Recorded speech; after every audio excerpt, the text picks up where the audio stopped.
4 guys you should be keeping as a secret to your fantasy league. You don't want them sniffing around and getting these guys. First guy up, wide receiver.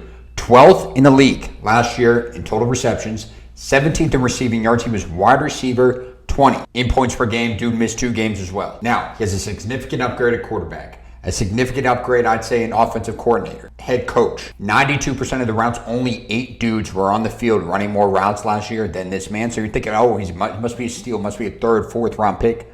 Not even close. Being drafted as wide receiver 41 early in the 7th round. He has more catches over the last 3 to 4 years than DK Metcalf and Mike Evans. This guy I'm talking about is Jacoby Myers. Everyone's focused on Brock Bowers. They draft a couple rookies to bring him in. But hey, Jacoby Myers, not a touchdown guy. He's going to be a real solid pick, especially in that round at wide receiver 41. Are you kidding me? Next guy up was one of the most efficient guys we've seen. He was 7th in the league in fantasy points per touch, ahead of guys like Saquon Barkley, ahead of guys like Bijan Robinson. This guy might be the next man up. Ran the 2nd most routes in the league, too. Great sign for all you PPR nerds out there. Listen, finishes RB30. He's being drafted as RB37 because he's not exactly the starting running back, but he's being drafted around guys like J.K. Dobbins, around guys like Najee Harris, guys that we don't think are going to be starters at the end of the year, and they have a significant ceiling to them. They're not going to help you win your league.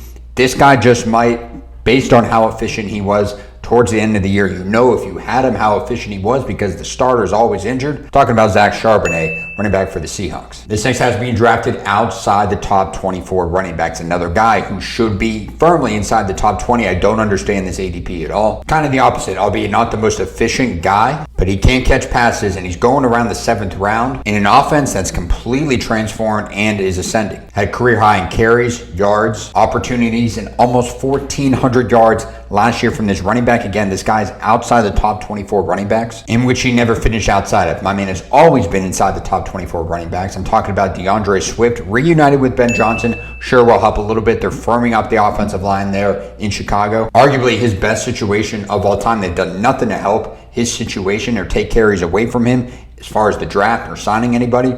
I like DeAndre Swift at this price a lot. Don't tell anybody about him. Last guy's an 8th round pick and does have some weekly RB1 upside, and he's going around guys like Jaylen Warren. We've been waiting to break out for years, and all they do is go and draft Caleb Johnson out of Iowa. This man is a starting running back in an extremely good offense. He was a top 15 running back just last year before he was injured, and he's got a backup that people are worried about who's very efficient as well, but he just turned 30, so I'm not too worried about the backup. It just goes back to the old adage, draft good players on good offenses. That's kind of like my staple of what I try to do. When in doubt, good players, good offenses, match made in heaven. He's so far healthy coming into this season. They drafted an O-lineman in the 1st round. They got Laramie Tunsil as well in the offseason. At RB30, are you kidding me? I'm taking my swing here on Brian Robinson Jr., a good, well-kept secret in the 8th round for fantasy drafts. Don't tell anybody about these guys.